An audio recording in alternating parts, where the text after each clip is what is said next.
नमस्कार मैत्रिणींनो, तूप काढण्याची प्रत्येकाची पद्धत वेगळी असते, पण उन्हाळ्यामध्ये काय होतं, जास्त तूप निघत नाही. तर आज आपण बघणार आहोत उन्हाळ्यामध्ये तूप कसं बनवायचं. तर ह्याचा मी व्हिडिओ अपलोड केलेलाच आहे, तर प्लीज चॅनलवर जाऊन बघा.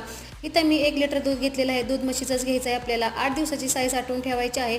त्याला विरजण लावायचं आहे. विरजण लावल्यावर आपल्याला 5-7 तासांनी हे जे दही आहे ते मिक्सरमध्ये घालून थंड पाणी घालायचं आहे. उन्हाळ्यामध्ये थंड पाण्याचा वापर करायचा आहे. फ्रीजमधलं घेतलं तरी चालेल. इथं आता हे छान मी मिक्सरमध्ये फिरवून घेतलेलं आहे. तर बरेच जण रवीमध्ये सुद्धा फिरवतात, तर तसं सुद्धा छान असं लोणी आहे ते निघू शकतं. आता इथं लोणी वेगळं आणि ताक वेगळं मी करून घेत आहे. लोण्याचा मस्त असा गोळा निघलेला आहे, तर बघू शकता छान असं मस्त भरपूर असं लोणी निघलेलं आहे. तर इथं आता मी गॅस चालू केलेला आहे आणि गॅसवर हे पूर्ण लोणी आहे ते वितळून घेतलेलं आहे. 5-7 तास आपल्याला हे छान असं कडवून द्यायचं आहे. कडल्याच्या नंतर आपलं ते तूप रेडी होतं. तर बघू शकता शेवट वेलची घालायची आहे आणि थंड झाल्यावर मस्त काचेच्या भरणीत भरून ठेवायचं आहे. व्हिडिओ आवडल्यास प्लीज सबस्क्राईब करा.